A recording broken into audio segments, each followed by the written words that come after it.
Welcome to the first turn. I'm your host, Hyena, and today, Llama and I are talking about the Age of Sigmar Balance Battlescroll released this week by Games Workshop. It details the changes to points across all the armies and tweaks some of the army rules in an attempt to improve the game balance. We also talk about the future of the old world, Warhammer Fantasy's newest iteration. We talk about some of the previous painting competitions we've participated in, and how the judging criteria can change between competitions, and more. If you like what you hear, give us a like, a thumbs up, follow, subscribe, or even share. Or leave us a comment letting us know if there's something you'd like to hear us talk about. Alright, let's get to it. His outtakes or his warm-ups are a frickin' riot. Yeah. I love those. The Human Torch. Unique New York. Unique New York. It's great. But here we are. Another week. Here we are. New update. Finally. Yes. We were told mid-February, and Games Workshop thinks February 15th is mid. Come on. There's only 28 days most of the time, and 28 this year. Yeah. 29.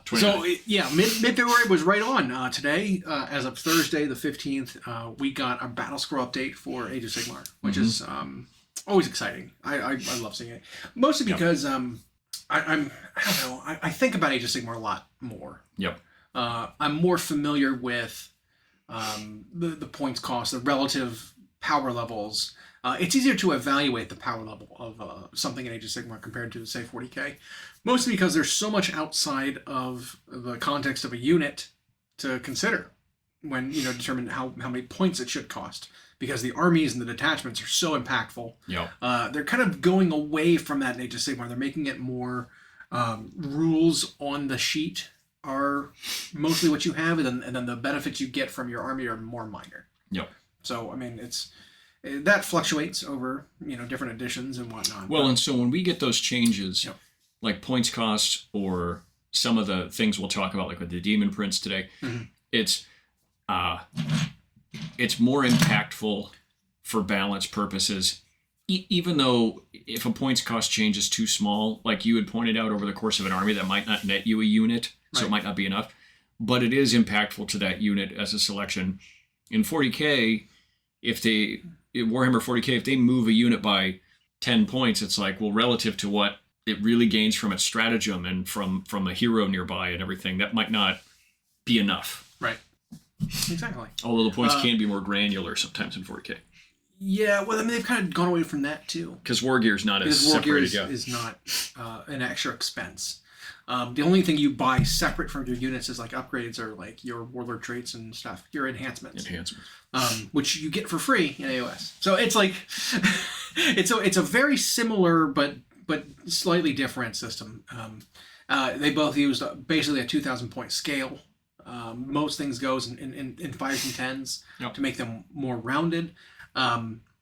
So this edition, we've gotten our second update. Even in this season, we've got our second update, which is pretty standard, actually. The updates come about every 6 months. They do things like they adjust point values on units. They give secondary missions and stuff, changes to those for certain armies. They'll update some, which is rare. Some of the war scrolls, so you'll get better stats. You'll get more health on a model. You'll get limitations to what can be done with special rules. Like, for example, they changed one of the deathless minion things where you bring back models to life. They limited how many you can do, or rallying. You can only bring back up to 10 wounds worth of guys, so you can't have this unlimited like spike roll. Rally, by the way, is a universal command ability that armies get. That you roll a dice for every single model in a unit that's out of combat who has died this battle, and for every 6, they get a model back. So you get 3 dead horsemen. You roll 3 dice. You roll a 6. You get 1 horseman back. Simple. Well, there are some abilities and some army rules that make that number better. Yep. So it's a 5. There was one that I can think of in the Slaves of Darkness, which is the Chaos Warriors. One of their sub-factions made it happen on a 4+, and that was too good. And so they toned that back, and they brought it to a 5. Well, and especially because a lot of those individual models in that army are expensive, multi-wound. Yes. Yep. Yeah. And so if you were to like spike a roll, like say you had a unit of big hulking 4-wound, Therodons, which are basically Minotaurs. Mm-hmm. Say you had a unit of 6 of them, and 4 of them were dead, and you rally them and you roll 4 dice and you roll, in that detachment. Say you roll enough to bring them all back. That's a massive swing. That's a 16 wound return for 1 CP. Yeah. That's hundreds of points it's too good. So they capped it at 10. So they did that in the last one, I think, which is sizable. That's a sizable change. In this one, however, nothing that big and swingy. But they did make some sizable changes, especially to some specific units. One of the cooler looking plastic kits they came out with earlier this year, or last year, sorry. Within the last year, there you go, was the Croxigors. And the Croxigors for the Lizardmen were in much need of an update, aesthetically, kit-wise, and they are beautiful now. Yep. There are 2 different versions of them. They got a 25% durability increase, basically. You get 25% more of them, essentially, for the cost. Because their cost didn't really change. No. But they went from being 4-wound models up to 5-wound models. Yeah. That's a pretty big change. Massive. Right? For the same cost, you're now getting 15 wounds instead of 12. When one guy comes back, you're getting 5 wounds instead of 4. Yeah. That's really big. It was a little bit of durability increase that they definitely needed, because they're not the most killy units. They're not the cheapest. I like stat changes like that to correct a unit and fix a unit, instead of saying, oh, well, cut them by 25% points. I don't like that kind of change to make up for they're not strong enough, so let's make them cheaper. It's like, no, I think they need better stats. So we saw 2 examples of that. You alluded to one earlier with the Demon Prince. For Slaves to Darkness. For Slaves to Darkness, too. They never really felt worth their points, because for the same cost, you could take just a generic guy on foot, and he had just as many attacks with his axe as this ascended Demon Prince, which there's a chance of you rolling a die to when you kill an enemy champion, an enemy hero, to transform that model into a Demon Prince. And when you roll that number, sometimes you could be like, nah, I'll pass. I'll just heal a little bit instead. Yep. Because you can opt not to ascend if you don't have the model, or you just don't want to. You can just heal wounds allocated to your guy instead. Mm-hmm. Dark Apotheosis that he gets is not as good. It's not worth it to upgrade to that bigger hero. Because the Demon Prince is just worse than it just in terms of fighting, just as a guy on foot. So what they did was, I don't think they changed the points of him. No, they did. They lowered him by 10 more, I think. It was something absurd like that. He's 10 points cheaper. So 140 down, or 150 down to 140, I think. You can double check that. But they also gave him more attacks in close combat, which is great, because he needed it. I would have gone a different route. I would have not have given his big weapon more attacks. I would have given him, if he's equipped with a weapon, some claw attacks as well. So you have 2 profiles. So you give him his 5 swings with his melee weapon, with his axe or his sword, and then let him attack with his claw that he's equipped with. Because if you don't have a weapon, you have 2 claws. Yeah. And the 2 claws get 12 attacks. Yeah. So that went up too, went from 8 to 12. I think that's a huge increase in number of attacks. 50% more. That's big. But that's kind of what I wouldn't have given him more, because he got up to 7 swings with whatever weapon he's equipped with. Yeah.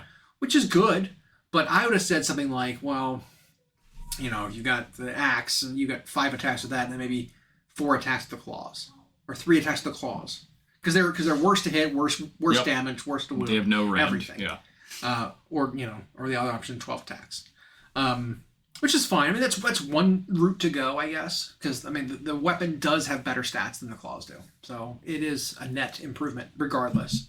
But that is something that they don't do very frequently, outside of a new book release, or when you get a unit update inside of one of the campaign books or something. They'll usually rework a war scroll that way, as opposed to just being like, hey, errata this, change this from 5 to 7. Well, yeah, because if a unit is not as strong as they'd hoped, but their goal was for it to be strong, for it to be an elite feeling thing.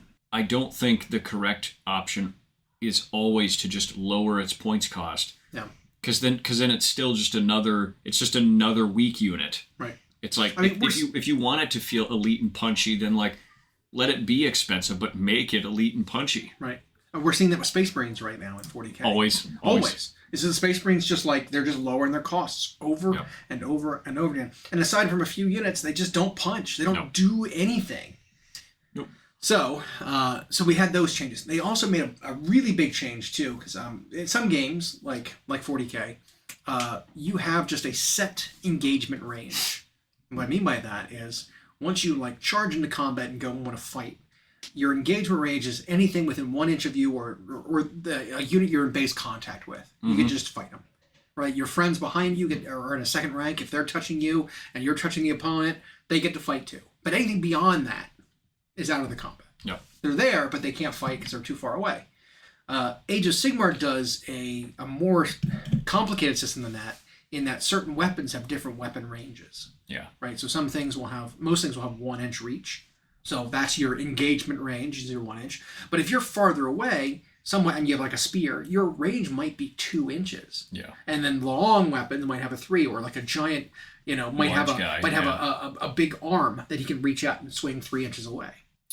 So what they did was, a lot of the units that I think were struggling to have an impact, because their weapons had 1 inch reach and they were like great weapons and stuff like that, you just get enough swings because you weren't close enough.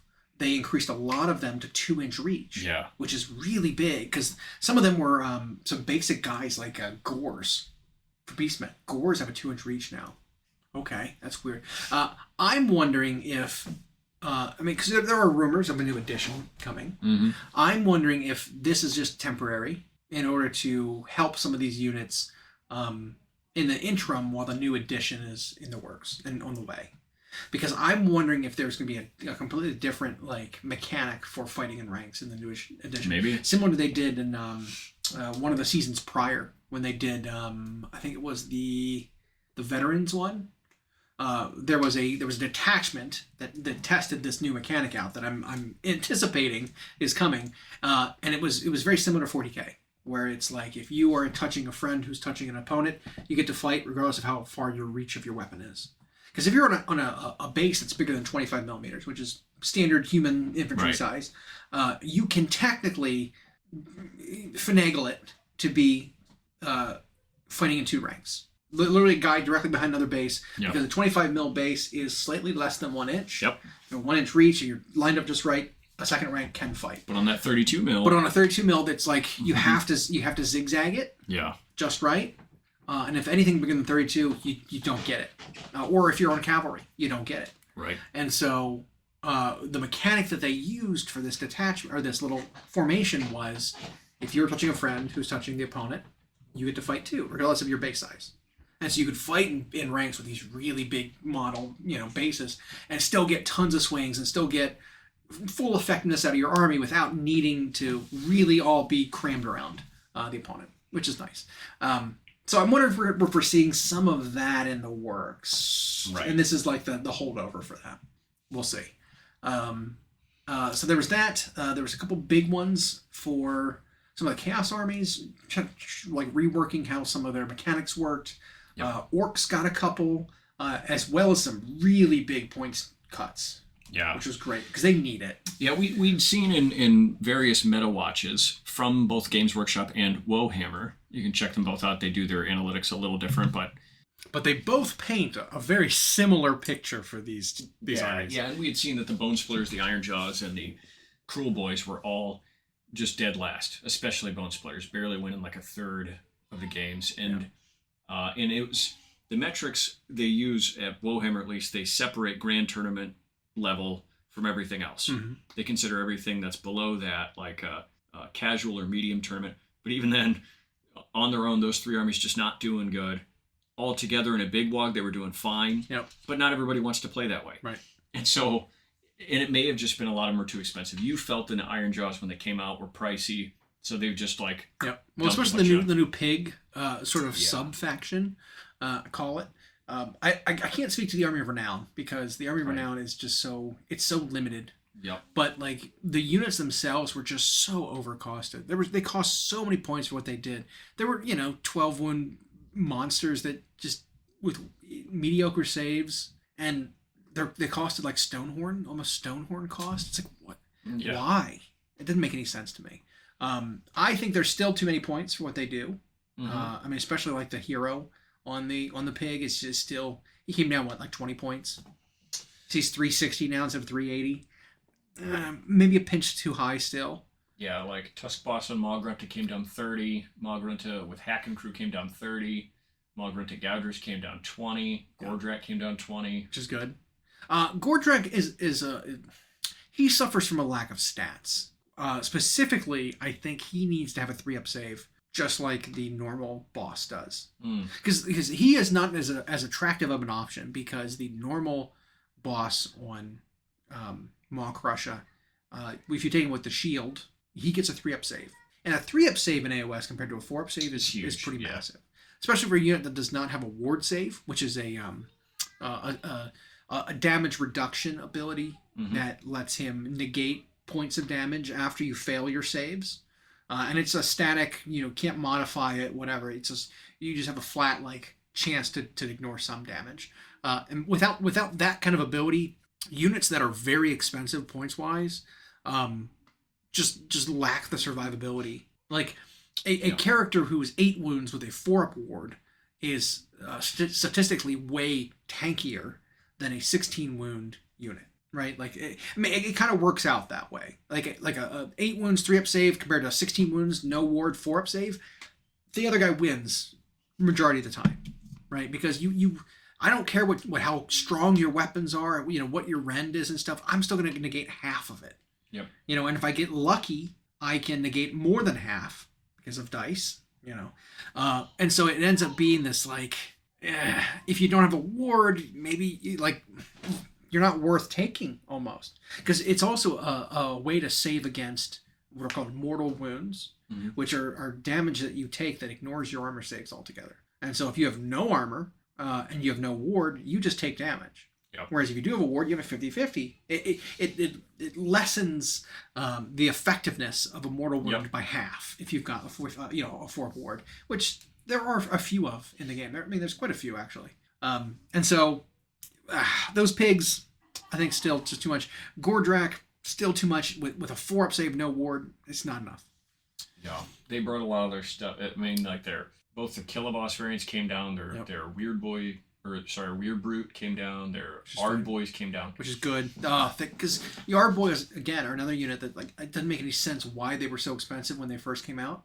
Because the new sculpts are great, beautiful, but why were they 22 points a model when there are Saurus warriors who have the exact same stats as them who were only 18 points, down pretty much down to the T. It was armor save wise, maybe armor save wise. Do they have a 3-up save? That'd be wild. Maybe they don't have a 3-up save, but they had the offensive damage output and the bites. Seraphim bites are called that.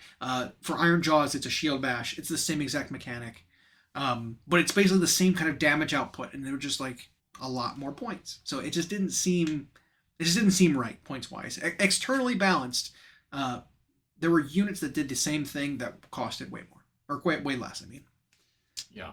And so the points fixes for some of these should be impactful. You can always tell because they do this nifty thing where they show you how much of a change was made. And now 40K data slates have adopted that. They started to, yeah. Yeah. You'll notice in the 40K data slates they're doing this sections of green, sections of red. Yeah. Which is what this shows is literally the only thing that are included are the changes, and they'll tell you plus minus 30, plus minus 40, whatever the changes, which I really, really like. It's basically like patch notes. If you're not familiar exactly with what the points were before, this because it shows you where it used to basically just get black and white text and it would show their current points, not how much it changed. Well, Nagash was a good example of that, right? Nagash can't find a points value that he's appropriate. No. But the newest book for what was it? Flesh Eater Courts had him at 965 points in that book. Well, the change they made just shortly after that book came out is minus 105 points to him. He's down to 860 now. But the older books had him listed as 900. So they came down 60 points, 40 points in those publications. But it's just super weird. 105 points in this publication, 40 points in these other publications, because the points were different in the different places, and now it's like they're all the same. 860, which is still a bucket.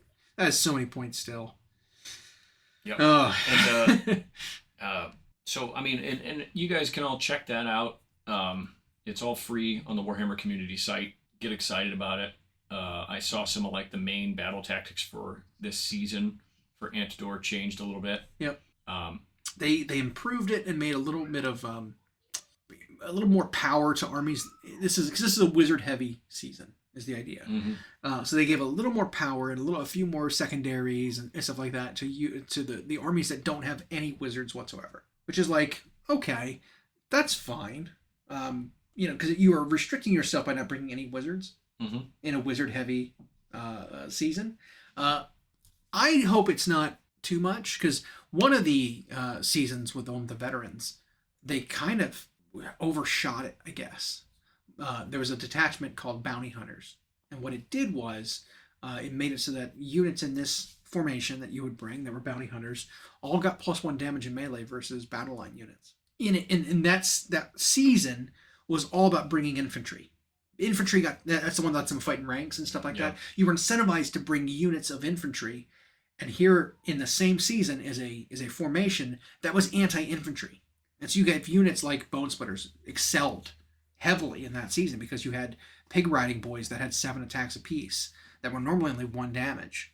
But if you bring them in that detachment, they're all of a sudden 2 damage. You literally increase their damage output from 7 to 14 per model. Yeah. And it was like, that's bonkers. That's ridiculous. Or like things like that. So they always have the theme of the season and then a counter within the packet to that season. At least this one was a little more restrictive in that it's like you have to build your army as no wizards to take advantage of it. Of a season that's supposed to be. And so you're losing out on a lot of power by not having those wizards that you're supposed to. So that was fine to see. I still think there are some armies that are on the weaker end. And like obviously these kind of patches and whatever don't fix everything. Nope. There are some armies that are fundamentally weaker just because of a lack of unit choice, which we've talked about, or lack of diversity in what the units can do. Stormcast is a good example of that. They have a lot of units, but there's nothing particularly unique about any of their units. You want to do this one thing? Well, you've got these 5 things to choose from. Which one do you choose? Well, I'll choose the one that has most efficiency for their points. The best stats and moves the most, right. Or whatever, Yeah, and so the other 4 are just unplayed unless you're a weirdo and you just play the units because you like them. Yeah, I often do that. Those are the ones you own at the time. Yeah, exactly. Or you're casual. Like that's another thing. Casual players don't own every single model or have access to every single model. Well, and we've got a player in our regular crew, Mr. Rhino, who has taken an interest in Age of Sigmar. Yeah, he's doing the 3,000 point event at Adepticon, and he's asking for advice for it. I'm like, okay, these units are good, but it's like I don't know what the meta looks like at 3,000 points because it's like I don't think anyone at does. 3,000 points you can play everything you want to. Like what? I still think you're incentivized to just spam something at 3,000 points. You just get more of them. Like how scary Lumineth would be at 3,000 points if you just filled the entire army out with archers. That's horrifying because they don't have the ability to just do mortal wounds, and it's like point click delete just everything. How do you fight that? Well, there is a solution. You start off the board so you can't be shot. Yep. You land within range of all these different archer units simultaneously and you just mortal wound them all to death. That's kind of what he's leaning into is the Stormcast sort of deep strike meteoric descent army, because it can do a lot of mortal wounds without having to roll dice really. Well, and Stormcast at 3K, they get to pack a lot more in there. Yes, they do.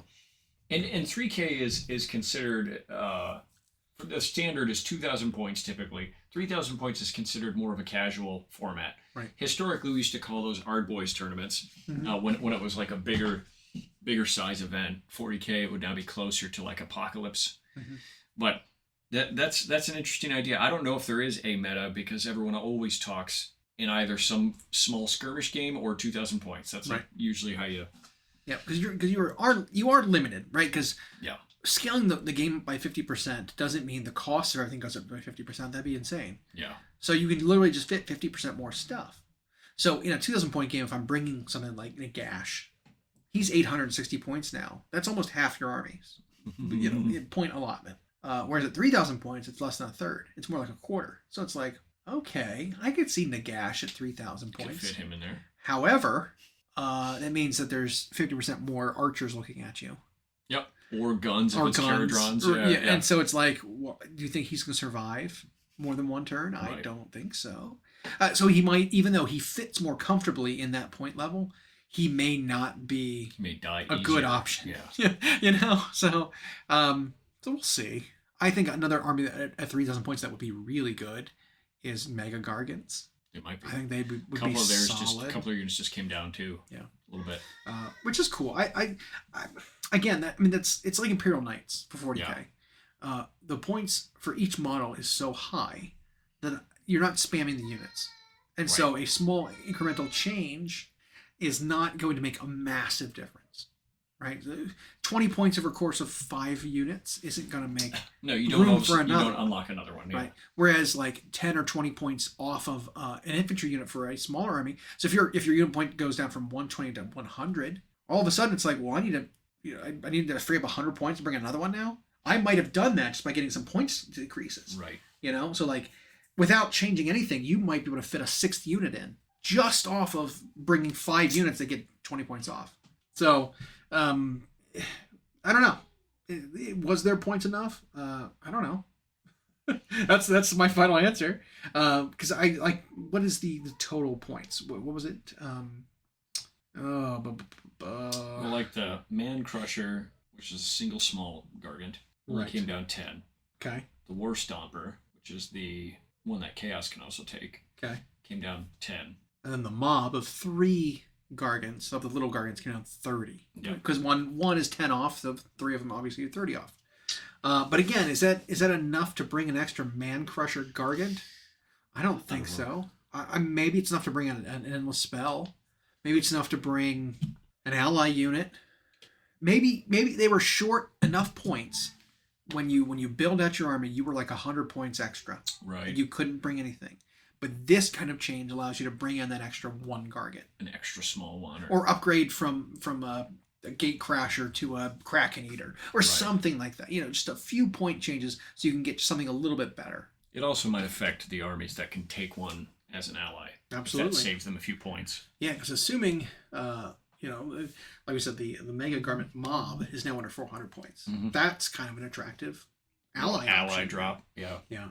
They also got a new Monsters Rampage that is solid. I think they had that somewhere in a supplement or one of the Armies of Renown, like King Broad's Big Stomp, whatever the special army is. I think had something similar to this new Rampage, and now it looks like it's just for every army. Yeah, which is solid. It's a roar. It's a what do they call it? A roar, so you can't get commands, and then it's a bravery based model removal, which is really good against multi-model units. Yep. So, glad to see that kind of thing. I mean, that alone might help Mega Gargants out as an army. Sons of Behemoth, that's pretty solid. But yeah, so there's a lot to come through. Obviously, we've skipped over quite a few things. Yeah. Whatever your specific flavor of interest is in this, go and check it out if you were interested. The downloads are just kilobytes. I mean, it's not too bad. If you just want to see the points, there's a separate sheet for that. If you just want to see the Battlescroll update, there's just a sheet for that. If you just want to see what changed for your army, there's a download link for your army specific. And the app updated today. And the app update will take effect, and all of those changes in the wordings will replace their existing rules. Yeah. So super neat. They also did a core rule FAQ, which was another separate thing altogether that had a few interesting little tidbits in there. Namely, there was one I saw that basically undid a previous ruling they had in FAQ. Okay. So we were talking about, which, as I recall at the time, it was a weird, like, are you sure about that kind of ruling, where they ruled something one way, and it's like, that is not logical based on like the way they've ruled things before. And it was specifically this question. Each time an ability is used, if the effect allows multiple units to be picked, a rule states, pick up to 3 friendly units, for example, can the same unit be picked more than once? The previous one was yes, but the effects may not stack depending on what the ability is, right? So it was like, choose 3 units, those 3 units get +1 to hit. Well, those 3 +1 to hits wouldn't stack. But if it was like, choose 3 units, restore D3 models to each unit, and you could pick the same one 3 times with that ability, that's pretty massive, because those 3 things would work. So they said no this time. And underneath it, they said, designer's note, previous designer's commentary that stated otherwise has been removed. So it's like, we undid our previous ruling on this rule, and now we're making a note of that. Sometimes you got to. It's good, and I love that, because it's like, yeah, that was a kind of an awkward thing, and they're willing to say, yes, we re-answered that question after reevaluating it, or elevating it to the rules question, or the rules writers, as opposed to like going to an FAQ team who, people are fallible. You may not have 100% grasp on the rules or the intent behind the rules, and your interpretation of it might be different from a player. You as a tournament player might have a different interpretation as a casual player, that kind of thing. Because, I mean, there's always this debate about rules as written versus rules as intended. Mm-hmm. A lot of times I like to interpret a rule as it's intended. Yeah. Because when a rule is written badly, call it, it creates these really weird circumstances where I feel like every time a rule is written badly, the person explaining the problem with the rule has to really go out of their way to explain why it's busted or why there's a bad rules interaction. Yep. Like, you really need to go out of your way to find where the actual issue is. Because this word could mean, exactly, and this interaction could make it. Yeah. So, yeah. Well, because if doesn't mean if. Right. Yep. You know what I mean? It's that kind of thing. If means, or like, one doesn't mean one means any. Yeah. That kind of thing. The differentiation between any and this, or something like that. So it's that kind of thing. And so, like, I generally err on the side of rules as intended. Yep. You kind of know what a rule is meant to do, and sure, the wording might be bad sometimes, but it's like, I don't argue that this stupid thing when you read it and you're a raw person, you look at it, you're like, this is dumb. It's like, well, they clearly didn't mean it to be like that, because if it was meant to be like that, it's dumb. Right. It's bad and it's broken, and it's too good and it's too efficient, whatever. It's dumb. Yeah, or it's the so opposite, clearly, where it doesn't function at all. Or doesn't function at all. Yeah. Exactly. And so it's like, usually a rules as written problem entails that confusion in it as well, where it's like, this doesn't make any sense why they'd read it like this if that's how it was meant to be. It's like, you're right. So play it as it's intended to play. Yep. That kind of thing. That's where I lean to. I give benefit of the doubt, well, yeah, it's more like, read what it says as written, play what it says as intended. And usually when they go and do their rules commentary, which is a newer effort by Games Workshop to clarify rules, doing these rules commentaries and not just FAQs, where they're explaining their thought process behind the intent, and then they make changes to it.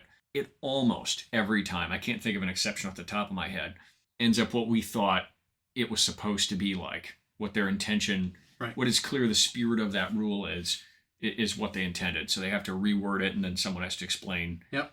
They also clarified a couple other things that, again, had weird rules interactions. Specifically, like when models flee is another one. Because rules as written, again, less confusing this way, but still cause confusion enough that the question needs to be asked. When a model is removed from play because of a failed battle shock, for example, like we were talking about with the bravery-based fleeing thing, they specifically said models that result from things like a unit being split and like half the unit has to flee because they're out of coherency, don't count as being slain. They count as being slain, but abilities that trigger. So I think they had to clarify this, and I'll back it up a little bit, because there are certain units that have abilities that trigger when a model is slain. Mm-hmm. You, as the controlling player, when your units are being killed, get to decide which model is removed when they're killed. So what you could do is game the system and have a strung out unit of guys and split them. You can choose a model in the middle to die. Yep.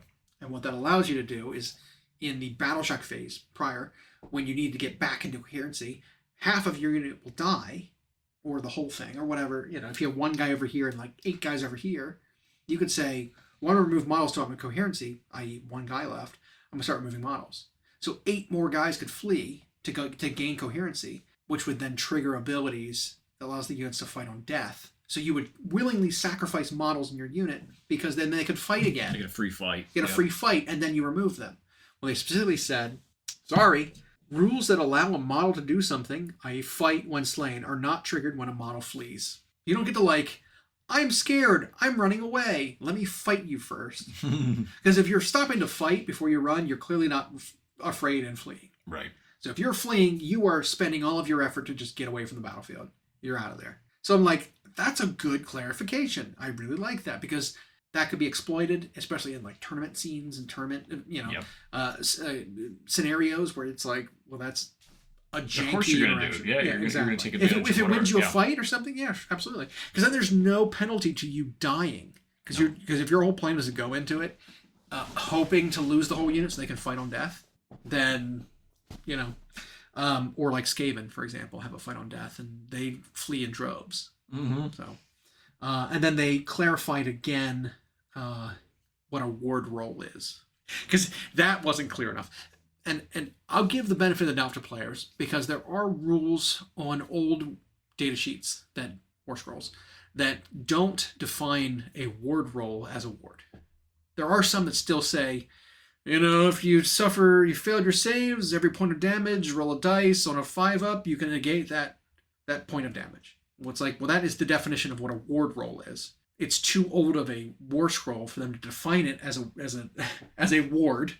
They should have cleaned it up every single time an army got a book update. They should have cleaned up those data sheets. Some of them they missed. They didn't do.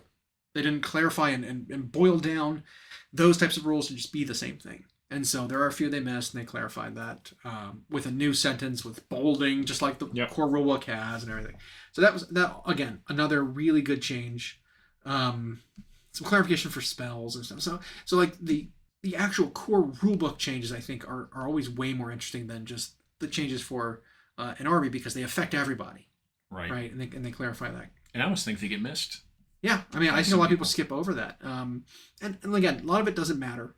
Mostly because, to me, these things seemed there was intention behind them. That's already. How you understood them already. Like, I knew models don't get to fight when they flee from battle shock.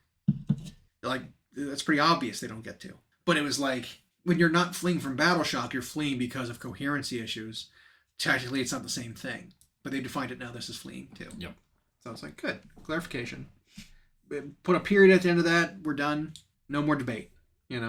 And so I do enjoy that. I love this season of change, call it, just because it's super interesting to see, especially what they're running into in terms of issues, right? What issues have people been experiencing in the last 6 months that they need to come here and clarify now? It's like, that's interesting to me. So yeah, all in all, I think it was good. It was necessary. It was pretty low impact, besides points changes, which I love that kind of balancing. So it didn't shake the game up too much.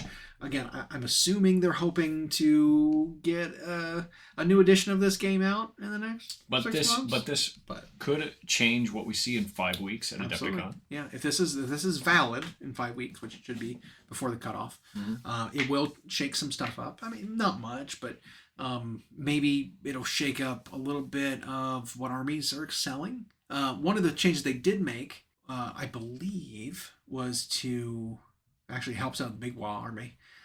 Based on what general you have, you can do a couple of secondaries. You may have been able to do them regardless of your general, so that might have actually toned them down a little bit. So one of the secondary missions, call it, was restricted now to only if you have an Iron Jaws warlord, or only if you have a Cruel Boys warlord. And so I think you could do both of them before, which helped them. So they'd mix a few. Yeah, so it would help them get some extra secondaries in terms of points, and that might bring Big Wall down a little bit, which maybe that wasn't needed, but. I mean, they were in that upper crust for win percentage, but for sure. They want to incentivize you to also try the independent armies. Yeah. What else do we have going this week? Not much, right? Heresy Thursday, that's today. We had an interesting character model they teased from the Loyalist side of World Eaters. World Eaters, yeah. Yeah, super interesting. He was a part of a company that they thought was lost. Yep. And so they weren't present when the whole Butcher's Nails happened and the Warrior Lodges formed. And so they didn't go nuts. They stayed loyal. That's very interesting. And he physically wasn't that Alexis Pollux or Ezekiel Abaddon, where he was larger than most homies, and he just punches them to death.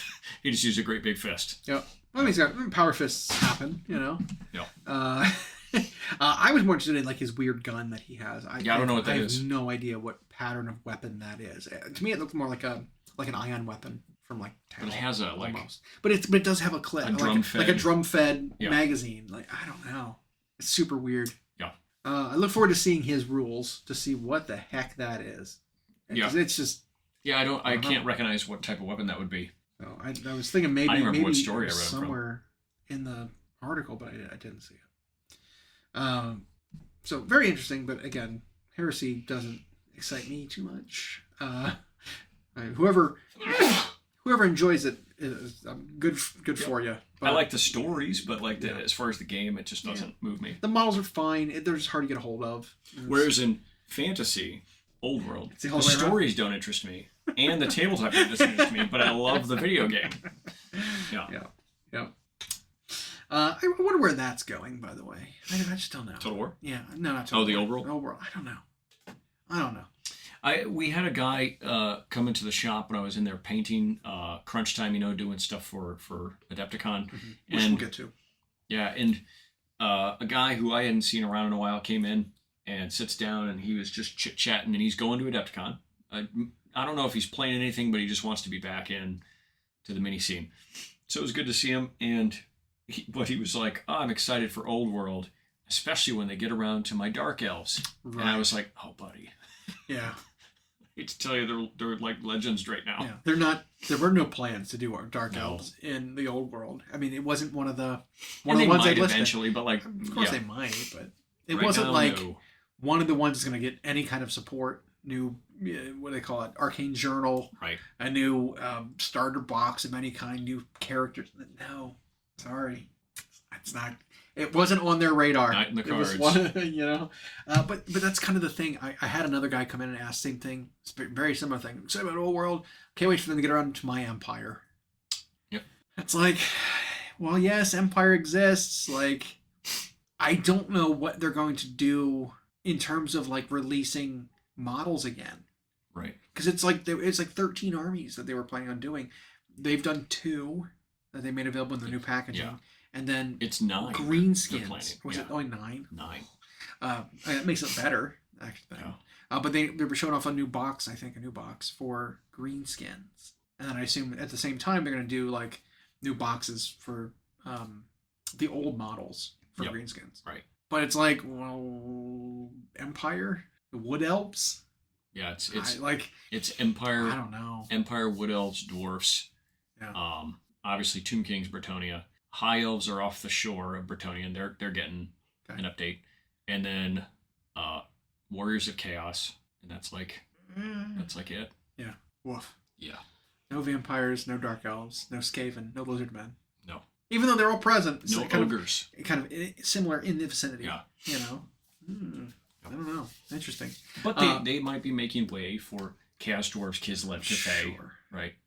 Because I think that would solidify the game as like a permanent fixture. Is if they actually come up with a new army. Correct. For them that they didn't have in 8th edition fantasy. Yep. That was like, this we're making specifically for the Old World. It's all new models. But, and it could be, because when Horus Heresy first started, all you really had was the resin models from Forge World, and then they like slowly made some plastic kits, and then once it was like, okay, enough people are doing it, they launched this new edition, went, here's a crap ton of new plastic models. But that took a long time. And they might do that for Old World too. Get enough people back in, and then see if it's good enough to update. One of the big things for me, that if it's going to survive or not, is just how slow they roll it. You know, if it just smolders, then I don't know. They need to have a big impact, a big wave. Right. Like this release of the Old World should have been their resurgence of plastic, right? Like it should have been, you know, years prior to this, they should have done like PDF rules and whatever, and just like rolled out some support for it. And this should have been like, here's all your knights and tanks, like they did in Heresy, right? Because they did a Heresy thing where they released like 8 different plastic tanks and 4 new plastic knights and everything in plastic. Yep. You know, this, I don't know, it feels like this should have been the capstone of like, here it's back, but instead it was like, here's old stuff and a new character for your army. Yeah. I don't know. There's a luxury with Horus Heresy though, because they just have to make a whole ton of generic Marine stuff, generic Auxilia stuff, generic Mechanicum stuff, and everybody can use it. Right. This, it's like, they probably were like, well, do we make all new Bretonnians? Well, shoot. How long is everybody else waiting then? Yeah. We still haven't seen those foot paladins or those foot knights. Nope. Still missing them, which is unfortunate. Because that's the one you want? That's the one I want. Yep. I mean, there's a few things that I want coming up soon. Like when they reveal the rest of the Kroot. I mean... Which they're still slowly rolling that stuff out. So I mean, we've seen... Beautiful stuff, though. Oh my gosh. It's so cool. Yes, I'm excited for that. And then a few other things coming out too. Especially the new campaign book for AOS. Well, and you know, one thing that excites me is in the last year, I've seen multiple companies come out with new paint of all things. Yeah. And while paint is paint, miniature paint is just, you know, diluted acrylic with finer pigment. But like, I never have too much of it, and I always love trying them. And like a couple of companies came out with big ranges or expanded ranges, and it's like I'm hoping some of them show up to Adepticon. Yeah, I'd get some. So I can try some stuff. Yeah. Like well, I know I can order online, so but there's something old in me that likes to show up and buy. You know, there's 2 things that they did. There was a new game color line from Vallejo. Yeah. Right? That was a big one. That was Angel Geraldes worked heavily with them on that. That's right. And then they were doing a new Army Painter paint line, which I think is planning on releasing early March. So it should be right before Adepticon. Army Painter's doing a new formula line, I believe. And Duncan's Tooth and Coats line. That's right. Has just launched a new wave, or it's about to. Okay. But then like Ammo by MIG, who we get their cement from, which we love. They've got a whole paint range now. Send us that. Yeah. Yeah. You know? Yeah. And then there was another brand who I can't think of, but theirs is only online right now. But yeah, I'm hoping some of this stuff shows up. I'll buy and try all of it. Always am willing to play with new stuff. And even GW's formulas, in my opinion, the Citadel stuff has been a little nicer in some of their paints. Well, they did definitely reformulate some of their paints. Yeah. Like that's for sure. There are some paints where I've got old pot, new pot's like way different. Yeah. I can't think of an example at the moment, but I know they're... Yeah, they probably switched manufacturers or whatever, and love that stuff. I'm kind of excited to finish up at least one of these projects I've been on for a while, because I have so many other models I want to paint. And there's a certain like freedom when you get done with a piece that's got a deadline, and then you don't have a deadline for the next thing you start, because then you just get to kind of... For sure. Yeah, because we're going to probably be cracking down and trying to paint every Monday until Adepticon. Oh, goodness, I hope so. See if you can find out from them about this upcoming Monday, because I'll be there. Okay. Because we're kind of running out of time for getting our projects done. Yours is you've made really good progress on yours. I think you just need your spacing and your base setup, it's the composition on the base. Right. Because the 3 models you've got in your diorama are mostly done. They're mostly done from like paint handle perspective.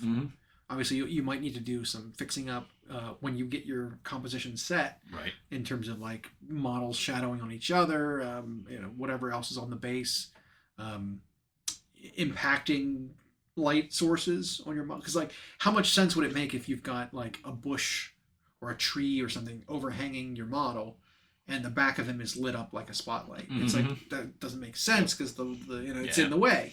And so like you can't really do that stuff unless you know where it's going to be already. If you already dry fit it, which you've not built one, so how could you have?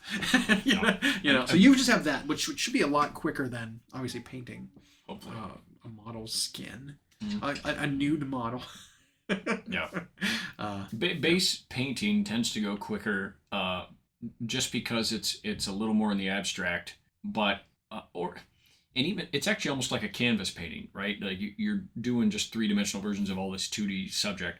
But like the only things I didn't finish a lot of the areas where they're going to be connected to the base, like the dog. I've got some of his legs and his paws have to still be done. But once they have the base arranged, and I can put them on there, then you can always go back and do that final 10% where you're adjusting light. I think you need to include one thing. I don't care where it is on the base, but you need to include one thing. What's that? Some water effects, which Okay. you're planning on doing already. But make it a puddle and a single curled like leaf boat perfectly in the center of the puddle. So just resting on the surface. That's it. Nice little touch. Curled up like a macaroni shell. Exactly. Just, one little leaf just like floating on top of the water. Do I put a needle in it like he was doing a homemade compass? Nope. Okay. Nope. Just naturally occurring. Maybe it was pointing at the guy, warning him. Maybe nature was warning him. The dude was coming. It's like, hey. Something. Nate, look over there. Yeah, but just like, I think that would be a nice little touch. Because like oftentimes you see with like basing materials and stuff, just flat leaves. People like leaf in corners of places and cover the ground with leaves. Or rarely make it an interesting detail. But actually make it an interesting detail of a single leaf, you know?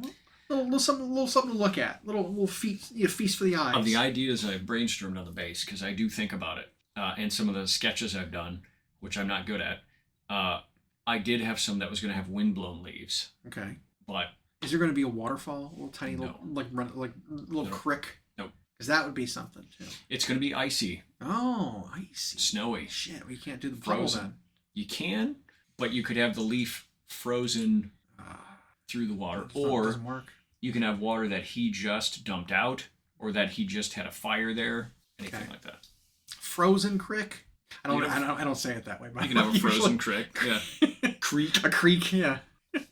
Crick. Because I think that would be that little babbling little like stream, like a spring is coming up and it's trickling down some rocks and it's creating a little waterway. And I've debated on the back with a piece of plastic card that I've got, actually continuing the scene. Yeah. So the light source is coming that way. So it's hitting both the charging chieftain and the dog. Okay. Well, make sure it makes sense. Yep. Because sometimes the judges don't understand what you were going for. Don't understand what you're going when for. they continue the scene into the background. Right. And like I've seen Golden Demon winners, Slayer Sword winners, say things like, if you're going to add something to it, to your piece, it has to make it better. Right. And we've said that too. Yeah. We've been in multiple competitions where the things you add to the model are weighted too heavily on the total model's grade, call it. Things that the judges don't like on the bases distract them from your paint job on the model. It can, for sure. So add stuff that will enhance and improve and doesn't take away from the model. If it doesn't add to it, if it doesn't improve it, if it's a worse paint job, right, don't even include it. Exactly. I mean, if you're going to have it on like 120 mil base, but it's going to be shit that doesn't matter, you might as well put it on a 60 mil base and just be the model. And make it matter. Make it matter. Because yeah, we've gotten dinged on things because it was like we tried to tell a story and they didn't understand, or it wasn't as the same level of painting, and they judged the base almost as heavily as they judged the painting on the model. Right. And it was like, well, if I'd have known that, I would have just gotten rid of all that and not worried about it. Yeah. So there's a real double-edged sword there, where if you just do a basic base, like the gaming base that a model comes with, if it's a gaming sized model, they'll be like, well, you didn't really do much with the base to make this showcase. Right. But if you do a showcase base, that was so much rhyming, do showcase base. If you do that, you have to have that showcase base be as good as the model you painted, or tell a story for the model you painted. And it can't have just a bunch of empty space. It can't have filler for no reason. Otherwise, that does the same thing as just a gaming base will do. It's just, now you've added something that doesn't make it better. There's nothing that links this model to this base. You can put any model on this base. I you made a generic base and you put this model on it. Yeah. You made a generic scene and just threw them on in a spot, and now there's all this empty space. And I had that happen with a Troll Blood for a P3 Grandmaster, where I had... Is it the glowy hammer guy? Where I had him charging... Moose did the glowy hammer guy. Oh, okay. I had the one with the fist. But, like, they loved it, and they said he was a gold paint job. But I had him on this base where he's, like, charging down a hill, and unfortunately, the front of the hill doesn't have anything that he has, like, busted through or knocked over, and so it's just this sort of blank. Now, while that judge is always weird because he tended to look at a piece you gave him and then was inspired by something else and would always tell you what you could have done. Yeah. That I understood, because it was like, well, yeah. So now the rest of the space doesn't say anything. What's he charging at? Like, it's just... You! He's charging at you! There's just 15 feet of space in front of him. Oh. Like, so I could have made that shorter. Sure, yeah. Or put something in front of him that he had bulldozed, a la Juggernaut. And so, funny, that was the same judge. But that's an example of that. You just can't... And I think I remember Trovarian, of all people, reviewing last year's Golden Demon entries, and one of them was a golem where they did at the Sacred Pool, but they built this whole giant, like, waterfall and sheer cliff, but it was very plain. And the golem itself was painted well, but it's like, well, now all of this is just plain extra, and it's 10 times his size. Like, it doesn't do anything for the piece. So it got, like, nothing, or got a bronze, or maybe. But, yeah. So if you're going to do something, it has to add to the piece. Yeah, I remember it might have been the year after that, you did another P3 model where you had it so intentionally built for the guy you painted. Because I think you got a coin on it. The King of Nothing. No, it wasn't him. It was like a pirate standing on a log. Oh, yeah. No, not pirate. It was some brigand or rogue or something standing on a log who was, like, over top of water. Yep. And it was shortly after that original, Troll Blood that you were like, all right, there's unmistakably this base was built for this guy, because he wasn't even on, like, over top of the base. He was standing on the log, which was then protruding out over, water. But the water, but like over, like where he was standing was not over top of the base at all. Right. He was like out of the scene. And it was like, there's no mistaking it. This base was built for this guy based on where he's standing and his pose and everything. Like, this is not a generic base. Nope. So I think that was funny. I don't remember if you got anything for him. He got published. He got published. He did. Yep. Yeah, there you go. Yeah, I got a coin and got published. Yep. And then the King of Nothing, while very, very cool, I don't think it was received very well. Yeah, even though I built his scene and made that sign for him, or the inscription for him, based on the fluff directly from the book about him. Yep. And it was like, they just didn't get it. Yep. They're like, it's just too much. It's like, but I made the base vertical, so it wasn't all this empty flat space. It was just vertical. He was sitting on a tree by himself, and it had this little parchment that said "Alone at Last." Yeah. Because that's what he wanted to be. And it was this little trail winding up the thing to get I don't think the judges knew who the character was from their own I don't think they did. Fluff. I don't think they knew that he was called the King of Nothing. Right. And he just wanted to be left alone. Because then it would have made sense. Like, oh, I get it. Why he's alone at last. Nope. Okay. Yeah, it's kind of funny. It was that one when I, like, stopped entering theirs. And it was like, that was when the joke of me only winning bronzes was the thing. Because, like, Moose and other people who went to that, because that was at Gen Con when they did the P3 Grandmaster. Now they do it at Adepticon. We couldn't believe he got bronze based on what he was painted and what else was in the category. Yeah. It's like, why did... So it was just like a joke. That was all I could win. Yeah. This is the ceiling for your painting. Yep. Bronze is where you are. No matter how good it is, it gets lower down to bronze. That's all you get. Yep. Yeah, pretty great. Yeah. But yeah, I'm excited about this year. Like I said, we're coming up on it very closing quickly. In fast. Another month to go. We might have special guests next week. We'll spoil it, but I think we're going to try to get coming up here the next few weeks. Try to get a few different people on. Yeah. Not really interview them. We don't interview people. Just to come on and chat with us. Just to hang out and especially chat. Hobby side. Have another voice. With to maybe rein us in from going so far off tangent. Right. But yeah, that'll be exciting. So look forward to that. maybe someone that people really know too might be stopping by That here. would be And in an undetermined amount of time from now. Right. And we'll see if it works out. But yeah, we'll probably try to get some folks on at Adepticon as well. Yep, always do. If anyone's willing to So talk if to you're us, there, come and hang out for a little bit and do a short little bit. Yeah, I'm excited. I need to work on my voice longevity. I can already feel I'm a little froggy today just from talking for this hour. see, I talk to myself all the time. So. I do too. I've been trying to rein it back just because I do get a lot of weird looks. I've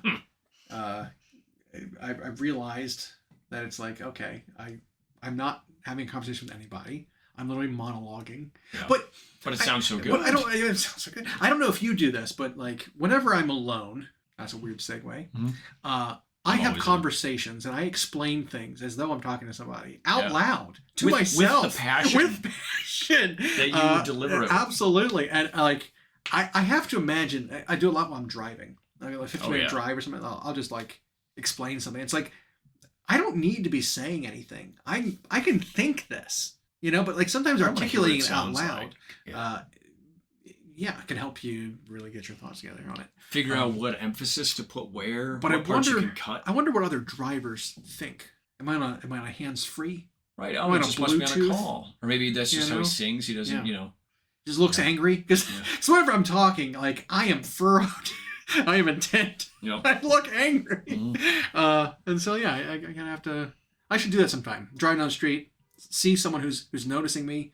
Maybe it's stopped at a red light next to me. Roll down my window. Give them the sign. No one has manual windows anymore. Much. But you still. Do that to signal roll down your window. But like, hey, what do you think I'm doing? Yeah. What did it look like? What did it look like I was doing just now? I'm just required to check. Yeah, something like that. But maybe I'll get some soup or something to help. We can roll down that window and have something handed to us out a window. Yeah, we could do some that. drive-through. How would that work out? You lecture someone at the drive-through, they would love that. Yeah. They're like, here you go. And when they look, they see you're not on a phone, but you're just talking anyway. Yeah. I could go for something hot or fast. And I could sit there and explain it to them. Exactly. Let's eat.